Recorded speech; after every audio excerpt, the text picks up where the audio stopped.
वह दिन में एक सीधी सादी चश्मा पहने कॉलेज की प्रोफेसर और रात में शहर की सबसे खतरनाक गैंग की बॉस। उस दिन जब वह स्कूल पहुंची तो प्रिंसिपल ने उसे चेतावनी दी कि जिस क्लास की जिम्मेदारी उसे दी जा रही है वह पूरे स्कूल की सबसे मुश्किल क्लास है। वहाँ के छात्र किसी आम घर के नहीं बल्कि फौजियों, राजनेताओं और विश्व चैंपियन मुक्केबाजों के बेटे हैं। जो भी शिक्षक वहाँ गया 3 दिन से ज्यादा नहीं टिक पाया, लेकिन लड़की ने मुस्कुराकर कहा, मैं उन्हें संभाल लूंगी। जैसे ही वह क्लास में दाखिल हुई, छात्रों ने उसके स्वागत में दरवाजे पर बिजली का झटका लगाने वाला उपकरण लगा रखा था, लेकिन अगले ही पल लड़की ने चौंकाने वाला काम किया। सारे छात्रों ने एक साथ टेनिस बॉल फेंकी और उसने बिजली जैसी फुर्ती से मेज पर रखी किताब उठाई और हर एक गेंद को पलटकर वापस उसी की तरफ उछाल दिया। फिर उसने ब्लैक बोर्ड की ओर जाकर चौक के टुकड़े तोड़े, हवा में उछाले और हर टुकड़ा एकदम सटीक निशाने पर जाकर हर छात्र के माथे से टकराया। पूरा क्लासरूम सन्न रह गया और सबने सफेद झंडा उठाया। उस दिन स्कूल के सबसे बिगड़े बच्चे उसकी क्लास में बिल्कुल खामोश बैठा लिया, लेकिन यह उनकी हार नहीं थी बल्कि अगली चाल की शुरुआत। उन्होंने तय किया कि इस नई टीचर को स्कूल से भगाना है। अगले दिन केमिस्ट्री पीरियड में उन्होंने अपने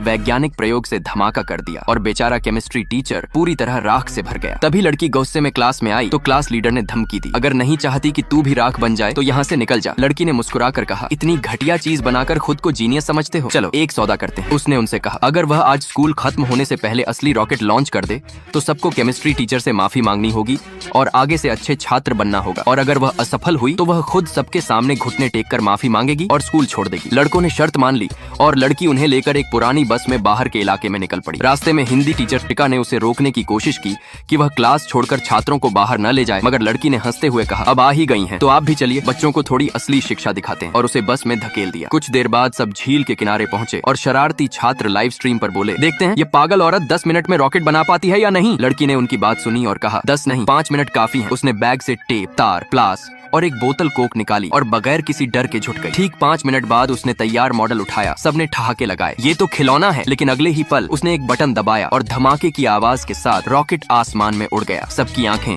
फटी की फटी रह गईं और केमिस्ट्री टीचर ने तालियां बजाकर कहा, आप तो जीनियस हैं। मगर किसी को नहीं पता था कि उनकी बस के नीचे एक असली टाइम बम लगा हुआ है, वही जो उस लड़की के दुश्मन गंजे गैंगस्टर ने बदले के लिए लगाया था। जब सब वापस बस में बैठे, एक छात्र ने फुसफुसाकर कहा, हमने एक नकली बम उसके सीट के नीचे रखा है, थोड़ा डराएंगे बस। उन्होंने रिमोट दबाया, कुछ नहीं हुआ। लड़की ने जेब से असली डिटोनेटर निकाला और कहा, यह ढूंढ रहे थे। बच्चे सन्न रह गए। तभी बस में बीप बीप की आवाज गूंजी, ये असली बम था। लड़की झटपट नीचे झुकी और सचमुच सीट के नीचे टाइमर टिक टिक कर रहा था। केमिस्ट्री टीचर ने चीख कर कहा, ब्रेक मत लगाना, ये वायर ब्रेक से जुड़ा है, बस रुकी तो सब उड़ जाएंगे। बच्चों की चीखें गूंज उठी और टाइमर पर बस 20 सेकंड बाकी थे। लड़की ने पसीना पोंछा, दांत भींचे और बोली, अब असली क्लास शुरू होती है। उसने नंगे हाथों से तारें काटनी शुरू की। 10, 9, 8, पूरा बस के अंदर सन्नाटा था। आखिरी सेकंड में क्लिक की आवाज आई, बम